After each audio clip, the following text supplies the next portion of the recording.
लेकिन जो अहम फैसले लिए गए, माइनॉरिटी डिफेंस कमेटी, जहां पर बांग्लादेशी रोहिंग्या मुसलमानों को बदनाम करने के लिए एसआईटी बनी थी, डिफेंस कमेटी लड़ने का काम करेगी, इस तरीके का ऐलान किया गया था। वहीं दूसरी जानिब वक्फ अमेंडमेंट बिल जो मरकजी हुकूमत ने लाई है, पास हो गया है, उस ताल्लुक से भी लड़ने का फैसला उसी वक्त किया गया था। आज मुल्क के हालात, महाराष्ट्र के हालात को देखते हुए माइनॉरिटी डिफेंस कमेटी ने फैसला की है,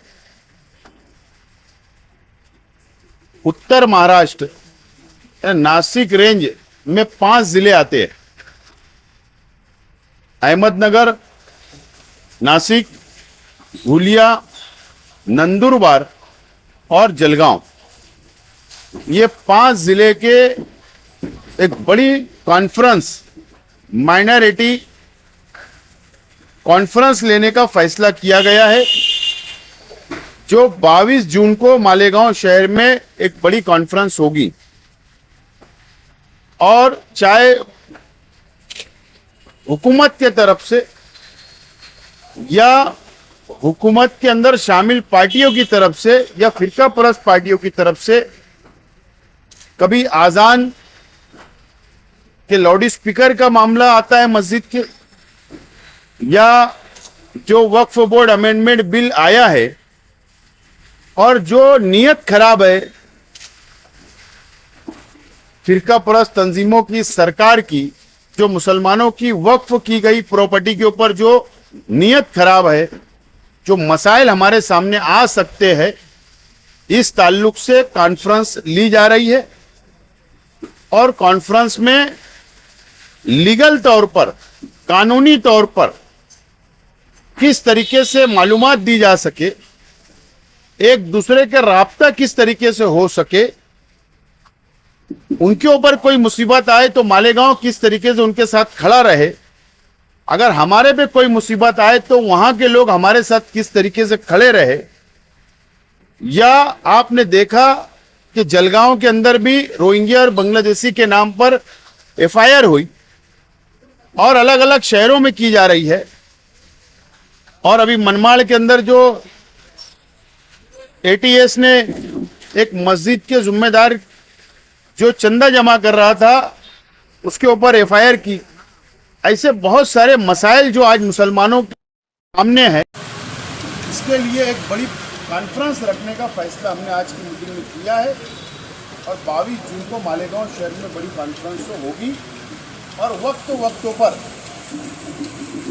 आप लोगों को बुलाकर ब्रीफिंग की जाएगी, मीडिया को मालूमात दी जाएगी।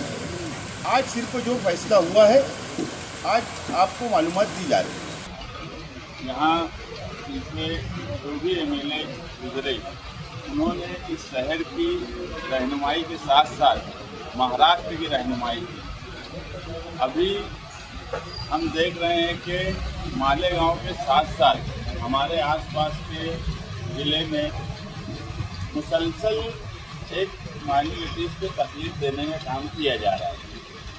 मनमाड़ का वाक़या आप लोगों के सामने है कि वहाँ एफआईआर हुई, अभी कोई बता रहा था कि पिंपरी चिंचौड़ में भी ऐसा हुआ।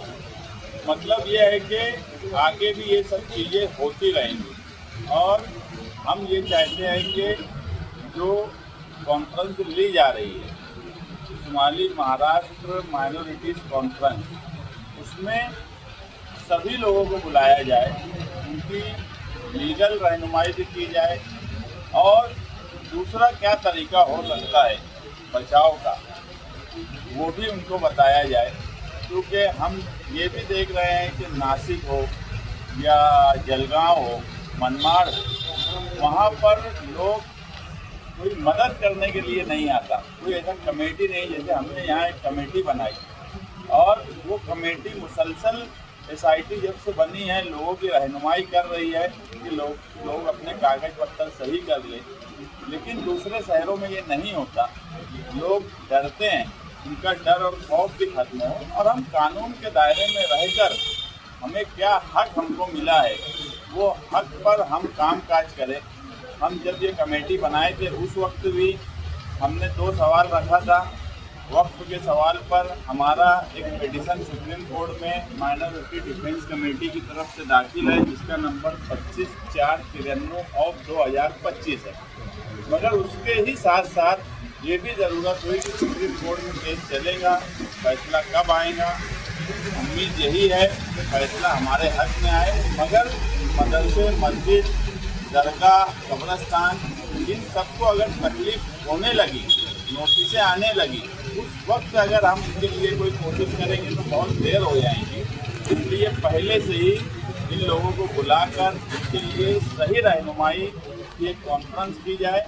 और ये कॉन्फ्रेंस जो है 22 जून को होने वाली है, एक बहुत बड़ी कॉन्फ्रेंस होगी और इस पर पूरे महाराष्ट्र की नज़र होगी, क्योंकि ये एक ऐसा प्लेटफॉर्म है जो कहीं ना कहीं महाराष्ट्र भर में ये मैसेज देगा कि हमें कानून के साथ, लीगल पॉइंट के साथ लड़ना आता है, लड़ना चाहिए। और हम ये भी कोशिश करेंगे कि लोग अपने अपने शहर में कॉन्फ्रेंस के बाद वो अपने लोगों की रहनुमाई करें, अपने लोगों के लिए कोशिश करें। ऐसा ना हो कि दूसरे शहर में लोग दूसरों को छोड़ दें। इसलिए ये कॉन्फ्रेंस बहुत अहमियत की हामिल है और मालेगांव शहर के लिए भी आगे कोई मुसीबत ना है, उससे पहले रहनुमाई उनकी भी होना चाहिए। क्योंकि थोड़ी थोड़ी बात से मालेगांव में ऐसा हो गया कि मामूली गलती को बहुत बड़ी गलती जो है एजेंसियां बताती है।